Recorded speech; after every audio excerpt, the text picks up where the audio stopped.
Hello, everybody. I'm Dereke Schneider, president of the History Makers Academy and founder of History Makers Society.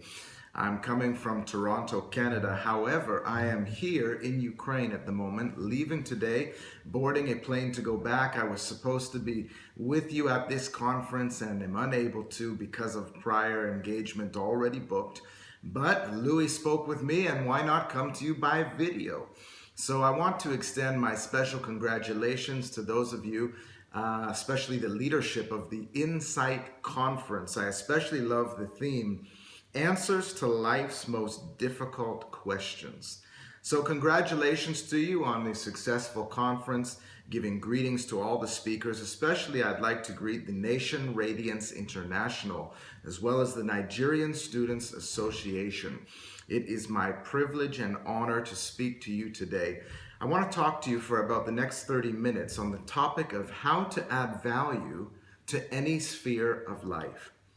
How to add value to any sphere of life. You know, there are certain laws and principles that underline every sphere of life, even spiritually. There are laws and principles that, if properly adhered to, you can actually predict certain results. I want to give you a couple laws today, a couple principles on how you yourself can add value to any sphere, whether it be family, whether it be your career, whether it be your nation even. How to add value. When somebody is a person that adds value to those around them, their own personal value goes up. A person of value is respected by society, and doors will open for them. Promotions will come to them. People of value are those that leave a legacy. That's why I encourage leaders today to not so much strive for success, but strive to be a person of value. Those kind of people leave a legacy that goes on long after they're gone. They're not just successful people, but they're people of significance. So what's our first principle this morning on how to become a person of value, how to add value to any sphere, Number one, you've got to become a person of value yourself. You cannot give away what you don't have. You cannot do in others what you don't do yourself. You've got to become a person of value. This should really be the foremost goal of any human being, to never cease being a student and always be adding value to yourself. When you do that, you will be a constant problem solver, somebody sought out for answers. You'll be able to attract the right relationships. You'll be able to grow in your finances. You'll be able to succeed when you make it your life mission to be constantly growing. To become a person of value, you've got to add value to yourself. You know, you may have heard the quote before, when the purpose of something isn't understood, the abuse of it is inevitable. When the purpose of something is not understood, the abuse of it is inevitable. This tells us that many times in life we abuse, or let's use the term mishandle, things because we don't understand the purpose of it. We do this to each other, we do this to society, and we do this to ourselves. When you really understand the power that a person of value has to transform your world, to literally be a catalyst of change to the world around you. When you discover your purpose, you will begin to handle yourself in a different way. When you begin to see yourself as a person of value, when you begin to see yourself as someone who has something to offer, you will handle yourself different, you'll handle your time different, you'll handle your resources differently. What is one of the most important aspects of becoming a person of value? That's to become a trustworthy person, to become an integral person, a person of character. Did you know in the last decade or so, all over the world, there's been a shift, especially in North America, in the area of business, back to integrity, values, and character. People want to do business with people they trust. People want to work with people out of relationship. There's a tremendous revert back to, as it used to be, you'd agree on a handshake. That was the contract. You could take somebody at their word. That's really who people want to have relationship with and who people want to do business with. People in general, especially in the business community, I've been hearing as of late, are looking more to be somebody of significance rather than just be a success. Oftentimes we major on I've had success in this or I'm working to achieve success. I want to challenge the leaders that are in the conference today and those that are gathered there to seek intentionally ways to make your life of significance rather than just success. Why live 30, 40 years and say, you know what, I was successful in the following areas, but I haven't left a legacy. I haven't invested in others. My life after I die doesn't really matter and won't live on. Those who are wise are those who build their life in such a way that they will keep on speaking long after they're gone. Whether that means they start a charitable organization, whether that means they write books, whether that means they create video series, the goal of yourself should be to so invest yourself in your generation that if you get sick, if you die, that you're leaving an inheritance for your generation and the generations to come. To me, this is real significance. This is what people actually want. You know, in today's day and age, people value character and integrity. I want you to take those two terms and never forget them: character and integrity. Integrity actually comes from, it's where we get the word integer, meaning one. One way of living. You are who you are publicly, who you are behind closed doors. This will significantly add value to the people around you and to your life. When you make character and integrity of foremost importance, when people can feel they can trust you, they'll want to work with you, they'll want to help you, and doors will open up. In fact, whole cities, nations, organizations actually thrive based on the character and integrity of their leadership. This is a reality. So I want to just mention a couple aspects of what makes for success, or we could say significance. It's not just character and integrity, but there was a study done recently where they developed what they called the 3 factors of success. That is to say that if anybody were to cultivate these 3 factors in any vocation, anywhere, they could have significant success. The 3 factors were as follows, and I'm going to connect this to character and integrity this morning because our first point in how to add value to any sphere is how to become a person of value yourself. So the study decided that 3 factors were necessary for success in any sphere. Number 1 was knowledge. Knowledge. But not just any knowledge, not just something maybe you have Googled or you heard from somewhere, but unusual knowledge that the mediocre mass, the general population, doesn't know. We're talking about knowledge that you have to pay the price for. Knowledge that you can only get upon the accumulation of study and learning over a period of time. I hope you caught that. That piece is very important there. Knowledge that you acquire through an accumulation of study over a period of time. This is the kind of knowledge that people only acquire when they make learning a lifestyle. Not just reading something or hearing something, but making learning a lifestyle.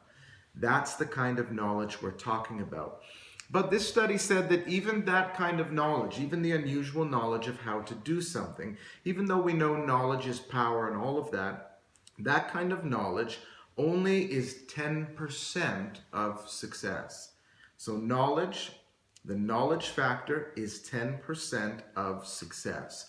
The next factor that the study concluded on is the environment factor. The factor of environment. That is to say, what you choose to do with the environment that you have grown up in, or say you've grown up in a negative environment, how have you used that to leverage that pain, that difficulty into having success today. If you look at the common denominator between all successful and significant people, all history makers, they usually have had some unusual challenges and crises that they have had to overcome. In their overcoming of their challenging environment, they developed a sort of thick skin that allowed them to have endurance beyond the general public. The other aspect of the environment factor is whether you have the ability to create environment. For most people, environment creates them. For yourselves, as leaders and catalysts of change, do you have the ability to bring environment with you? Have you learned how to create a study atmosphere in your personal life so that when you go out into your calling, you go out into your career, you go out to do what you are supposed to do you bring that environment with you? Do you know how to create an environment or constraint or sort of personal prison that cultivates unusual development? Do you know how to control your schedule? Do you know how to manage your time in such a way that you have an environment of constant growth and consistent development? That's the power of the environment factor. And that's why this study actually rated environment as 50% of all success. That's what's so powerful, especially about coming to see my mentor here in Kiev, Ukraine, is that the environment does enough to me, even a few days here, that I go home inspired, fueled, equipped, and ready to continue. But the real power behind success is being able to cultivate that environment anywhere at any time. That's a great key for us today, and that's why this study said environment is 50% of all success. For the mathematicians out there, the remaining percentage is 40%. I'll save this one till last because we're talking about being a person of value. That 40% that is remaining, if you can believe it, and this is a secular study, it's not spiritual in nature, it is actually the character factor. Isn't that amazing that the character factor is actually crucial to success in any vocation? You may have heard the old phrase that, charisma or gifting will get you there, but character will keep you there. It's fascinating to know and to see how character has a fundamental importance in your ongoing success and legacy. Character is hugely important. A good example of this would be Tiger Woods, the famous golfer. Incredibly gifted individual. Tiger Woods, as you may know, was one of the best golfers in the world. Maybe they still hail him as such. And then he had a number of affairs that came out in the news, and different things were being said. And I'll never forget where I was. I was in an airport, and his game, he was playing just terribly over the last number of years. And I was watching the television, and he was actually throwing up on the side of the fairway. And he had incredible back pain, and all kinds of stuff was going on. And the woman who was hosting this TV show, the journalist, she said, Tiger's game has just not been the same since his personal life entered into, became shambles. The character factor is extremely important, not just in your own personal life, but in your public presentation. Character matters, and the world still somewhat has a respect for that. In fact, the president of Singapore and his leadership cabinet, he actually made the statement, if somebody is committing betrayal to the people closest to them, he will actually fire them, whether that's adultery or whatever it is. He will fire that individual because he said that if somebody will cheat the people closest to them, they will definitely cheat their government. Character matters. Becoming a person of value matters. This is actually what's going to take you to become a person of significance that leaves a legacy. I want to give you a few quotes here today, still on point number 1 of becoming a person of value yourself. People are born and people die, but a person of value leaves a legacy. People are born and people die, but a person of value leaves a legacy. Next quote. These both come from a television host that I have relationship with back in Canada, Dan Carter. He said, "Companies come and companies go, but a person of value is remembered." Companies come and companies go, but a person of value is remembered.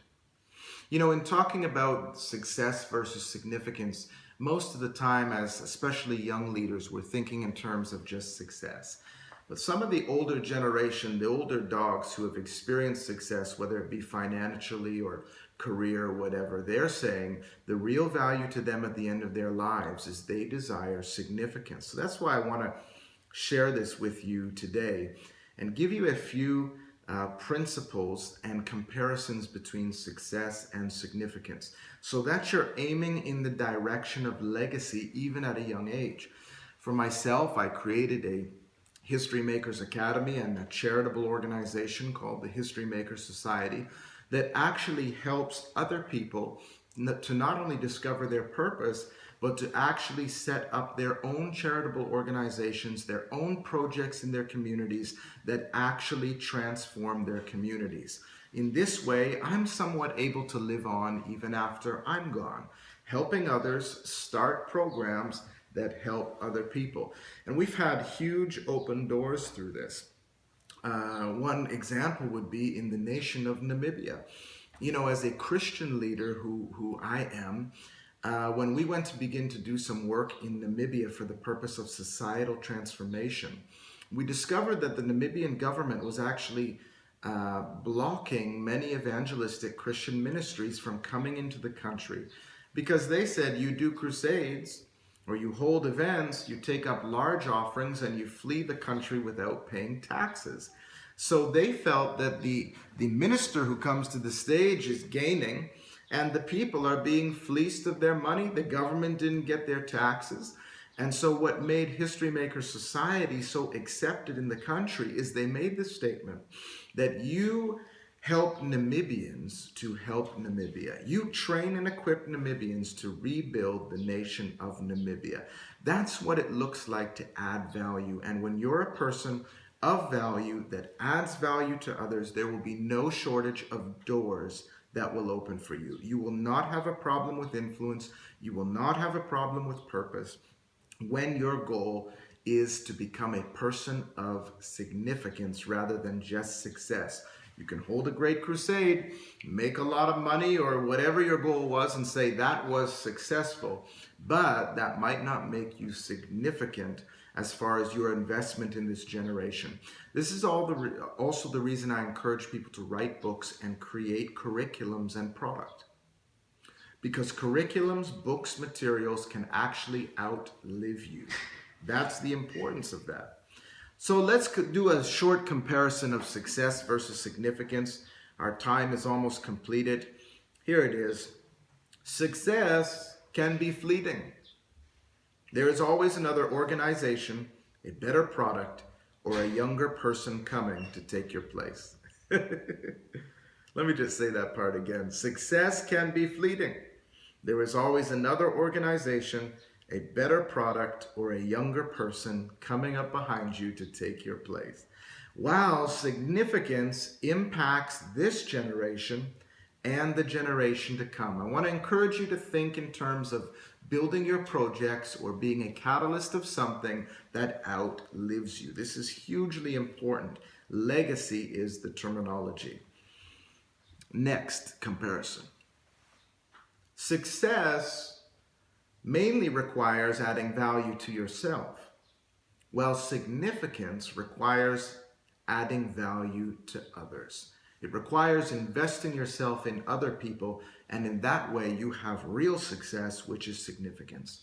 So that again, success requires adding value to yourself, while significance requires adding value to others. Next comparison. Success can actually make you common if everyone in that sphere has it. What makes you different if everybody's rich around you and you are too? What makes you different if you're successful in this sphere and everyone around you is as well? Success can make you common if everyone has it, while significance will always make you stand out. A person of significance in any sphere will be respected and will stand out from among the crowd. Next comparison. A person can buy success, but you cannot buy significance. A person can actually buy success, but a person cannot buy significance. Significance is sort of the universal reward for those who are true and integral to themselves and to mankind. Next comparison. You can cheat your way to success, but you cannot cheat your way to significance. You know, in some places of the world, I think even in Ukraine, you can actually cheat and purchase your exams so that you didn't have to study, but you just buy your exam and you're awarded a grade. However, that doesn't mean you're going to add value and knowledge and skill to your culture. You can cheat your way to success, but you cannot cheat your way to significance. Next comparison. Success can happen overnight, while significance takes time and requires becoming a person of value. Success can happen overnight, while significance takes time and requires becoming a person of value. So point number one in really how to add value to any sphere is becoming a person of value yourself. Our second point and final point in today's lecture is to become a person of organized thinking and organized action. That's the second key to adding value to any sphere. In any sphere of life, any vocation, if you can be somebody that has organized thinking, which dictates organized action, you can have success. You can be a person of influence. You know, organization is so key. The world belongs to the disciplined and the world belongs to the organized. In fact, when you look at organized crime, why it's able to flourish in maybe a nation where laws prohibit sex trafficking or, you know, whatever that thing might be, laws prohibit the mafia activities, the police are against it, and people don't respect it. How does some crime flourish? Well, that's why it's called organized crime. It flourishes based upon its organization. Organization is important. I love to speak at various events and lectures on the topic of organizing good, organized good. The key for good to flourish, the key for even righteousness to flourish, is in its ability to be organized through organized people with an organized system of thinking. Benjamin Franklin actually would create various systems to produce certain results. Benjamin Franklin, a very, very famous man, history maker, he once said, "The man who has learned to manage himself is qualified to manage something else."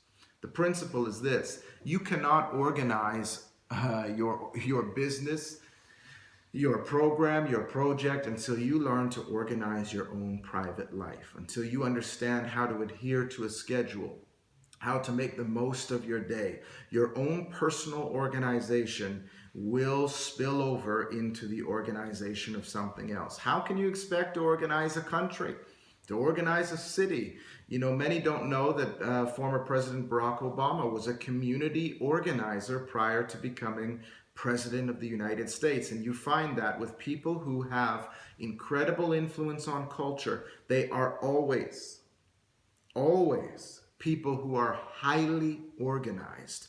Organization is key. This is actually the only way you're going to be able to take vision to execution. Many people have big ideas. Maybe some of you are sitting there in the hall right now and you've got a dream, you've got an idea, and you've told people about it and you boasted about it, but you have not yet taken it from vision to execution. Why? The gap between vision and execution is a big one, and it all comes down to your ability to have organized thinking. What is organized thinking? Organized thinking is the ability to take an original idea or inspiration to full fruition into a tangible product. Let me define organized thought this way: a mental image in which you can see the starting point, the finished goal, and the steps in between. That's called organized thought. The ability to see the beginning, this is where you need to begin based on that idea, the steps in between that will take you all the way to the goal. That's what organized thinking is. The ability to not just see something in your mind, in the invisible, imagining something, a dream, but to actually be able to translate every step of that system towards the goal and put it on paper. If it doesn't make it to paper, it doesn't exist. That's the rule of thumb. So there's an old proverb that I want to quote for you today that says this: the fallow ground of the poor would yield much food, but it is swept away by injustice. Let me say that again. The fallow ground of the poor would yield much food, but it is swept away by injustice. I want you to interchange the word injustice with disorganization now. Let me read it again with that in mind. The fallow ground of the poor would yield much food, but it is swept away by disorganization. The principle in this proverb, what it's exactly saying is that anybody, anywhere can produce a result. Anyone, anywhere can actually produce much fruitfulness, but it's going to come down to your ability to be organized. You look at certain nations of the world with incredible resources. The continent of Africa would be one that I'm sure you know of. How many resources on such a rich, awesome continent, yet the ability to become organized in such a way is what everything hinges on. There was a book recently that I read, not recently released, but by Jim Collins. The book is called From Good to Great. I definitely recommend that you read this book, From Good to Great.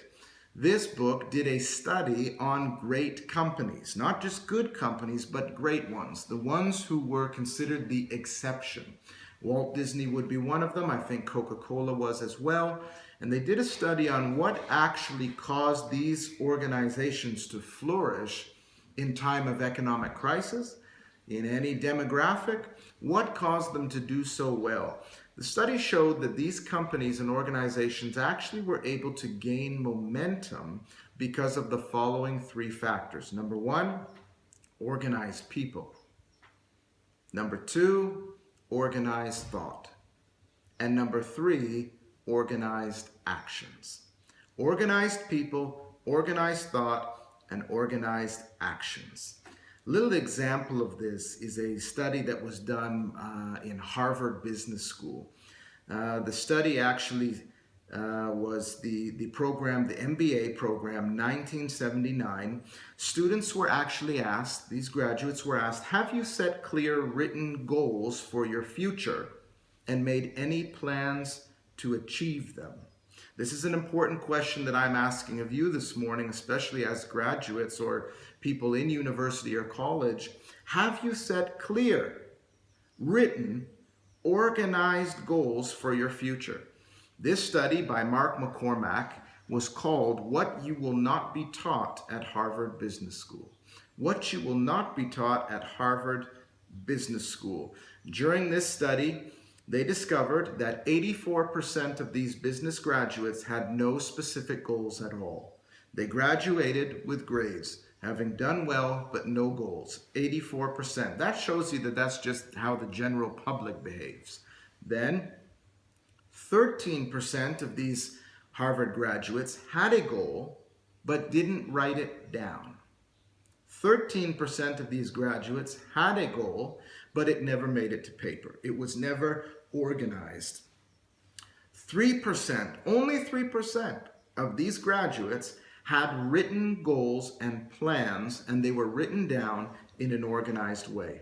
It was organized thinking at its finest. They had their starting point, they had their goal, and they had the concrete steps in between. They wrote it down in an organized way. 10 years later, the results were shocking but very predictable. 13% of students who had goals, remember they had goals but they didn't write them down. Maybe some of you are like that this morning. 13% of students who had goals were earning on average twice as much than the 84% who had no goals at all.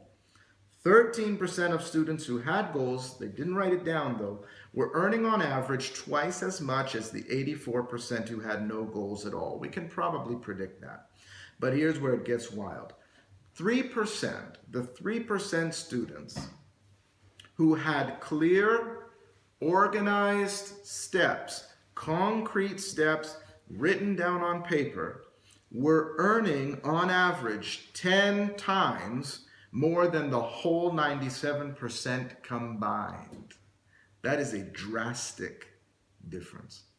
If you didn't catch that, 3% of students who wrote down their goals from step one to the end, steps in between, those 3% were earning on average 10 times more than the other 97% combined. This is the power of an organized mind and a disciplined individual. Organized thinking produces organized actions, which will make you a person of value anywhere you go. I'll leave you with a couple quotes. A man or nation without an organized system of thought will always be at the mercy of the man or nation that has one. Wise man once said, a man or nation without an organized system of thought will always be at the mercy of the man or nation that has one. Margaret Mead, I'm sure you know who she is, American anthropologist. She was responsible for the sexual revolution. She had a brilliant understanding of sociology. She said, never doubt that a small group of thoughtful, committed citizens can change the world. Indeed, it is the only thing that ever has. Never doubt that a small group of thoughtful, committed citizens can change the world. Indeed, it is the only thing that ever has. You know, it's not necessarily a club or even the government that changes the world per se or leaves a legacy always. It's not even the church. It's those individuals who have the ability to add value to themselves in such a way that they add value to others. And then it's those who are able to organize their lives and function in organized thinking, strategic thinking, who can map out a plan. This is what makes you valuable in any vocation, anywhere. So I challenge you, those of you who are at the conference today, to take from this and begin to apply it to your life. If you're not a typically organized person, learn to be one. There are leaders who are born and leaders who are learned leaders, they call them. There is no excuse for not becoming a person of value. Thank you for this time that we've had today. I wish you all the best of significance, not necessarily success. We'll see you next time. God bless you.